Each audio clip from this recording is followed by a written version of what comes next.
नमस्कार दोस्तों, x ray universe channel पे आपका फिर से स्वागत है। एक और इंटरेस्टिंग वीडियो के साथ आज अपन बात करने वाले हैं एक्सरे एनर्जीज़ के बारे में। वो कितने टाइप की होती है, ठीक है।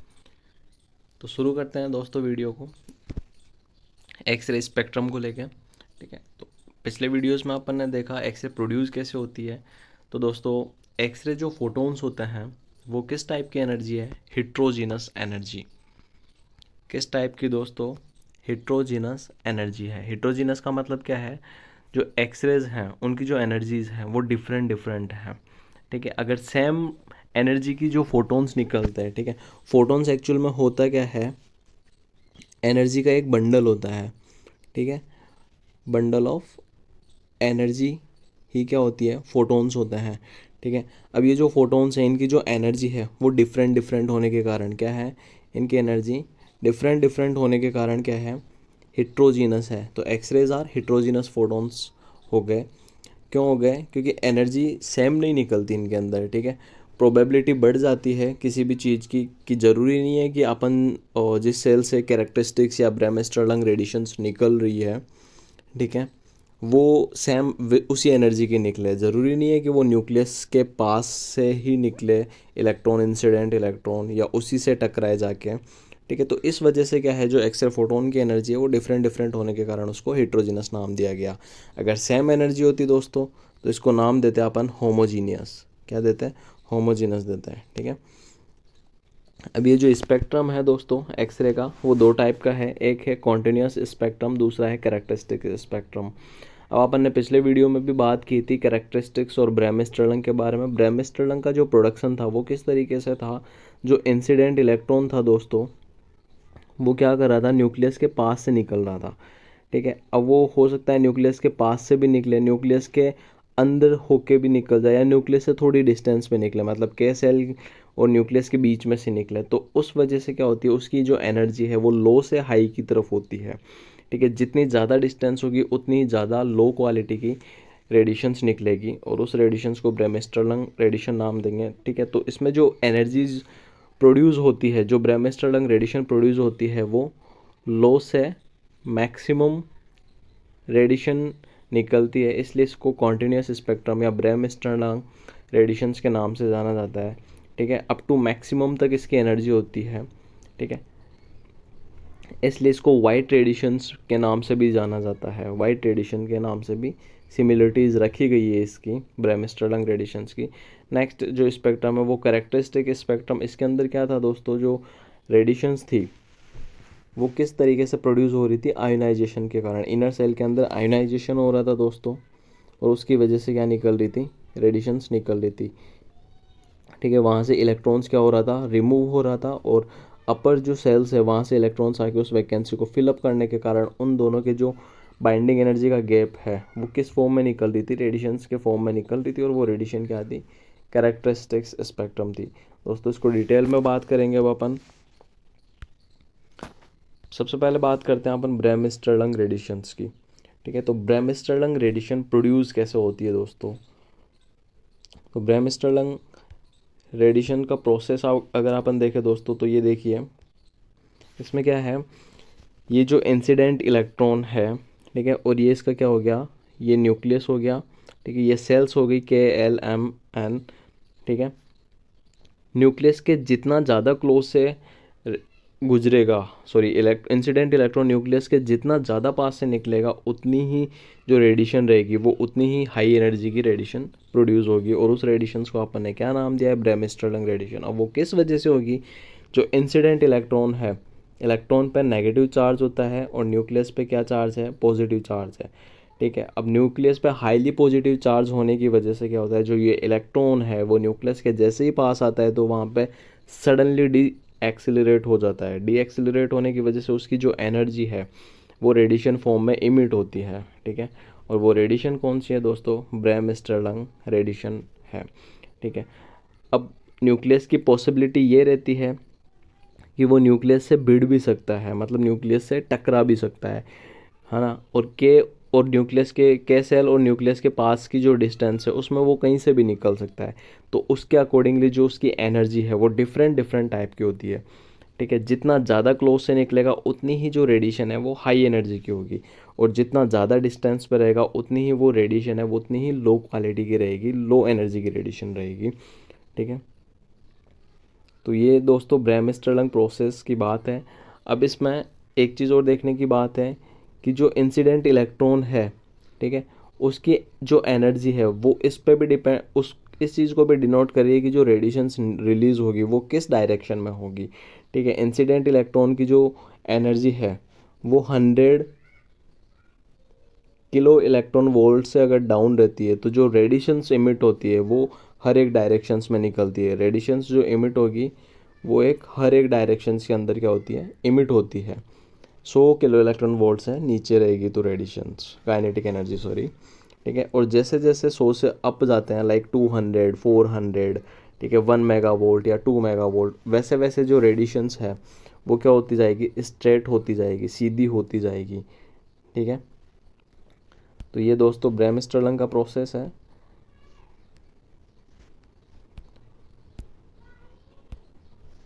इसको अपन यहाँ देख भी सकते हैं।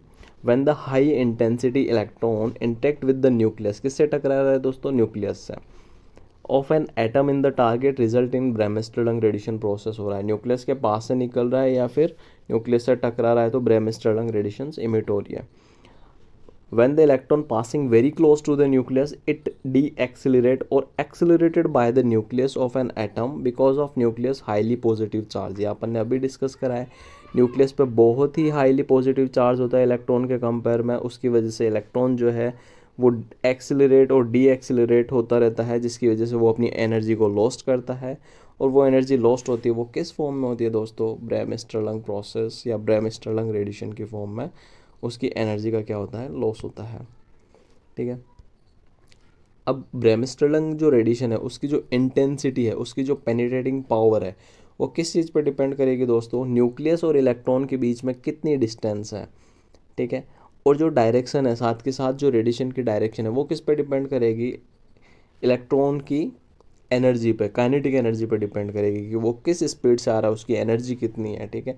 जितनी ज़्यादा एनर्जी होगी उतनी ही जो रेडिएशन इमिट होगी वो फॉरवर्ड होती जाएगी, मतलब एक सिद्धि के अंदर निकलती जाएगी। अदरवाइज 100 किलो इलेक्ट्रॉन वोल्ट से जो नीचे की जो रेडिएशन इमिट होती है वो टारगेट के हर एक डायरेक्शंस के अंदर क्या होती है, इमिट होती है।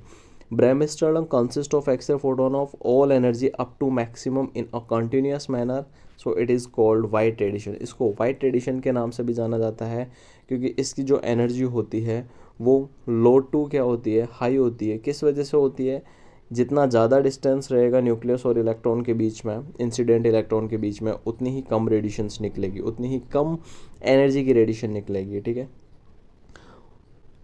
अब दोस्तों अपन बात करते हैं इस रेडिएशन के जो होने की प्रोबेबिलिटी है या प्रोड्यूस होने की जो प्रोबेबिलिटी है वो बहुत ही कम होती है, कि मतलब 0.1% से भी कम प्रोबेबिलिटी रहती है कि कोई इंसिडेंट इलेक्ट्रॉन आके न्यूक्लियस से टकराएगा। ठीक है। क्यों, क्योंकि उसके चारों तरफ क्या होते हैं, किसी भी एटम के अंदर न्यूक्लियस के चारों तरफ सेल्स भी होते हैं, उनमें इलेक्ट्रॉन्स भी रिवॉल्व करते रहते हैं, तो मैक्सिमम चांसेस ये रहते हैं कि वो अदर इलेक्ट्रॉन से भी टकरा जाए। ठीक है। या उनकी एनर्जी कम हो जाए, वो न्यूक्लियस तक पहुंच ही नहीं पाए। ठीक है। तो डिपेंड करता है, हाई एनर्जी के जो इलेक्ट्रॉन्स होते हैं वो ही न्यूक्लियस तक पहुंच पाते हैं। ठीक है। तो इनकी प्रोबेबिलिटी कम होने के कारण ही मैक्सिमम अमाउंट में टारगेट के अंदर क्या प्रोड्यूस होती है, हीट प्रोड्यूस होती है। ठीक है। तो यही कारण है कि वहाँ 99% से ज़्यादा अपन ने क्या बताई थी, हीट प्रोडक्शन बताया था, और लेस देन 1% से भी कम अमाउंट में क्या निकलती है, आपकी रेडिएशन इमिट होती है। ठीक है। नेक्स्ट दोस्तों बात करने वाले हैं अपन कैरेक्टरिस्टिक्स रेडिएशन के बारे में। ठीक है। कैरेक्टरिस्टिक्स रेडिएशंस के बारे में भी अपन ने बात की थी।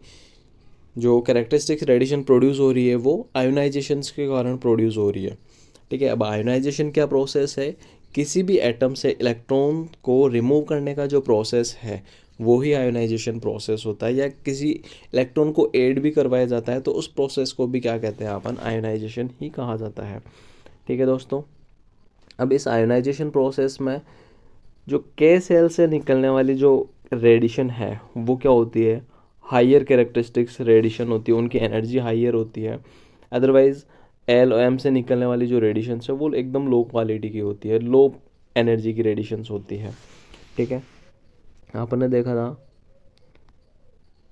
ये देखिए दोस्तों, यहाँ पे आप देख सकते हैं, ये आपका कोई भी एटम है, ठीक है, टारगेट का एटम है जो बेसिकली टंगस्टन का बना हुआ होता है। उस एटम का ये न्यूक्लियस है और इसके चारों तरफ ये सेल्स है KLMN, और इसके अंदर ये जो छोटे छोटे डॉट हैं ये क्या है, आपके इलेक्ट्रॉन्स है जिन पर नेगेटिवली चार्ज होता है। ठीक है, अब कोई भी क्या आ रही है, इंसिडेंट इलेक्ट्रॉन आ रहा है, ठीक है, वो के सेल के इलेक्ट्रॉन से ये टकराया। अब उस इलेक्ट्रॉन्स को तो क्या कर दिया इसने, इजेक्ट कर दिया, तो ये इजेक्टेड के सेल इलेक्ट्रॉन हो गया। ठीक है, अब यहाँ पे क्या हुई, एक सेल, एक इस सेल में, के सेल के अंदर एक इलेक्ट्रॉन की वैकेंसी क्रिएट हुई। ठीक है, अब इस वैकेंसी को फिलअप करने के लिए या तो एल सेल से या एम सेल से क्या होगा, इलेक्ट्रॉन यहाँ से यहाँ के सेल के अंदर एंटर करेगा।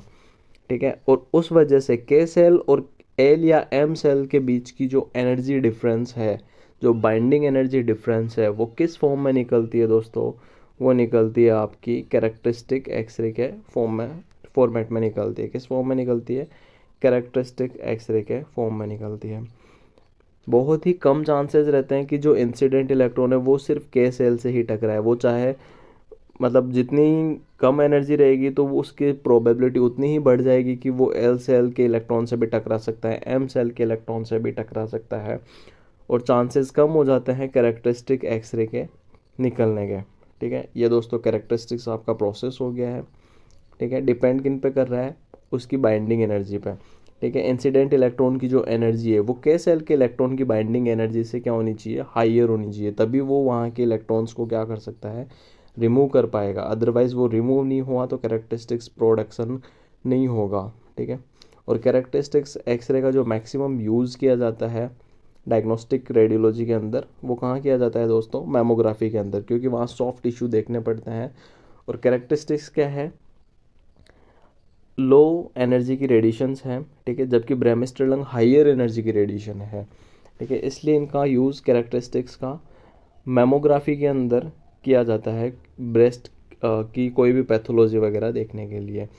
ठीक है, जबकि डायग्नोस्टिक रेडियोलॉजी के अंदर अपन ब्रेमिस्टरलंग रेडिएशंस का यूज़ करते हैं। ठीक है, निकलती वहाँ भी कैरेक्टरिस्टिक्स और ब्रेमिस्टरलंग दोनों हैं। ठीक है, ये दोस्तों देखते हैं अपन,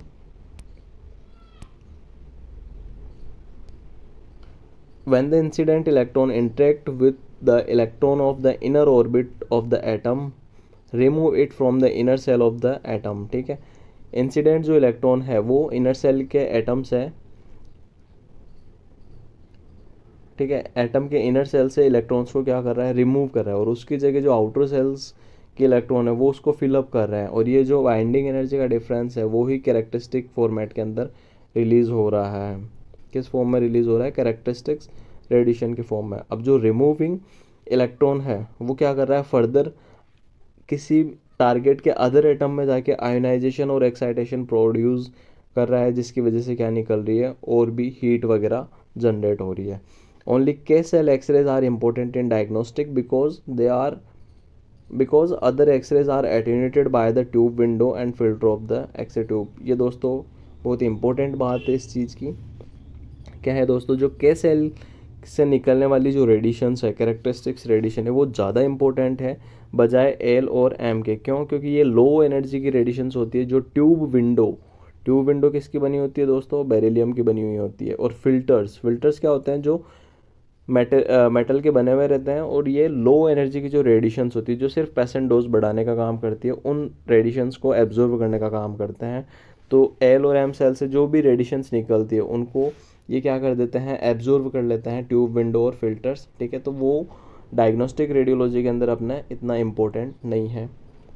आई होप दोस्तों आपको ये वीडियो पसंद आया होगा।